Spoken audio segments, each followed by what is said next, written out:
इस भागवत में वास्तविक वस्तु है। तीन चीजों को वास्तविक कहा है। ये जीव, जगदीश और माया, इन तीन को जो जान लेता है उसने सब कुछ जान लिया। जीव जगत जगदीश को जानने वाला सब कुछ जान लेता है। और इस भागवत की एक विशेष बात है कि इसको कोई सुने नहीं, सुनने की इच्छा ही उसके मन में हुई तो समझ लेना चाहिए कि भगवान भीतर आकर के बैठ गए हैं। क्योंकि अपने प्रयास से इच्छा नहीं होगी, भगवान ही भीतर प्रेरणा देंगे। और प्रेरक रघुवंश मणि, तब जाकर के कथा में कीर्तन में भगवान के नाम में रुचि होगी। ये भागवत कैसी है कि निगम कल्प तरोर गलितम फलम शुक मुखाद अमृत द्रव संयुतम पिबत भागवतम रसमालयम मुहुर्हो रसिका भुवि भावुकाः। ये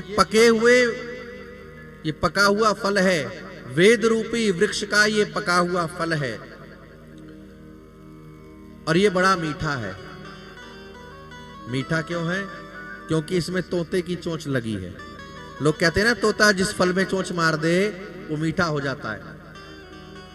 तो ये भागवत रूपी जो फल है, इसमें कौन से तोता की चोंच लगी है?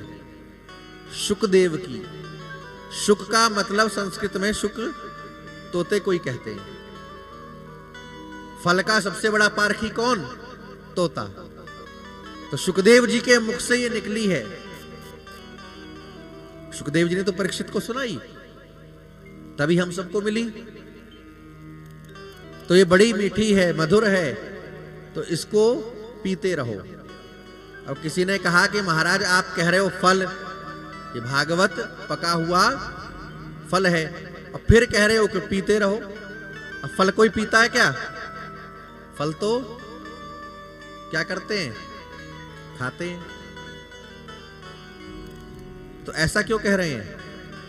ऐसा इसलिए कह रहे हैं ये फल तो है, लेकिन ये ऐसा फल है जिसमें ना गुठली है ना छिलका है। ये तो रस से भरा हुआ है।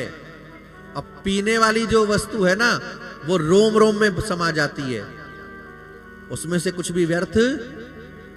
तो कब तक पिए इसको? तो कहते हैं तब तक पियो जब तक तुम ऐसे ही रस में ना हो जाओ। जब तक तुम खुद रस में ना डूब जाओ तब तक पियो। इसीलिए मैंने कहा ना, कथा कीर्तन सत्संग करते रहना चाहिए।